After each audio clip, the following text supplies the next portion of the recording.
Hey guys, this is Kenneth with another video. Hope y'all are great and good and hope y'all are doing well. So this video is gonna be a market outlook video and we're gonna be looking at Audusd. And let's begin. So when you look at Audusd on the monthly time frame, you can clearly see that in this case the market looks bearish because price is pushing down in this case, right? But when you open it up a little bit, you can see that what we are potentially building is an inverse head and shoulders that can likely take us to the upside, right? So even though the market is bearish, it's the phase it's in that counts the most.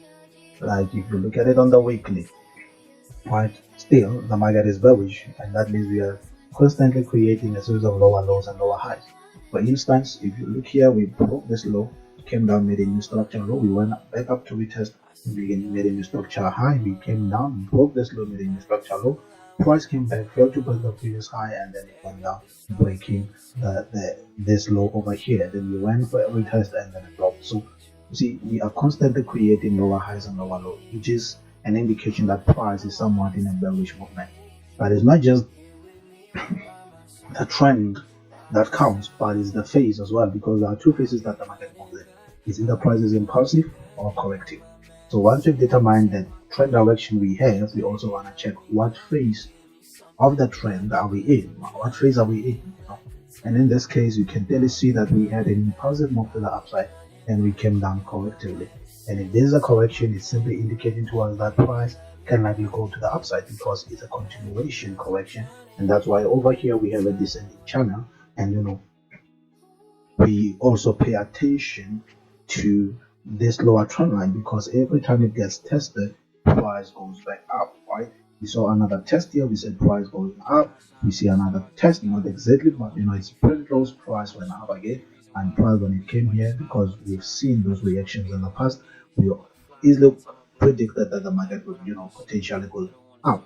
And in this case, and that's why here, even though we're in a bearish market, we were looking for buying opportunities, because not only did we reject off of the trend line, but we rejected of a 675 quarter point, right? 0675 quarter point. And that's why we are looking for this to potentially go up, and that's what you'll see on the daily time frame. But what I want you to be aware of is that since price is still bearish, since we are creating a series of lower highs and lower lows around here, it's possible for price to reject and still continue to the downside. That's disregarding the pattern that we are watching here, which is our descending channel. So let's go to the daily time frame, which is going to be my last time frame in this case.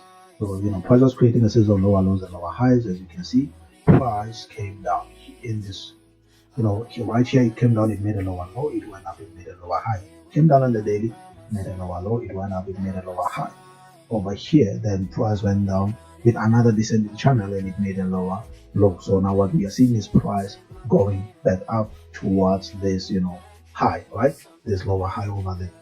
And there's if you know how to work with Fibonacci ratios, then you will know that the deeper the retracement, the more likely the market is to change the direction. Like for instance here, right? So our retracement in this case is an 886 so far. Is an 886. As you can see, we just touched the 886. That means the buyers are strong in this case, and as a result, the market can likely continue to the upside instead of going down. Because when price is deep, it's gonna take a lot of volume for price to actually continue in the direction, in this direction to the downside, right? So what I'm expecting personally is for price to break this high, come back down to a test this support, or what will then be a support level, and indicate potential buying opportunities. If that is a fail, of course I will be looking for price to continue down, but I will not be looking to sell it here because of a couple of reasons. The first reason is that we have a deep retracement. The second reason is this. Let me show you guys. We have this trend line over here. This trend line over here, right? That price just broke. So as long as I'm outside that trend line, I'm not looking for selling opportunities. Neither am I yet looking for buying opportunities. But I'm looking to wait. I'm gonna be waiting to see what the market will do before I, make a trading decision. Okay. So Audusd, personally, I'm looking for potential buys, but I also acknowledge that selling potentials, The bearish movement is possible in this case, if you get what I'm saying. So I can also see that the bearish movement is possible in this case because we are acting against, in a sense, against the overall trend, at least until this high breaks, right?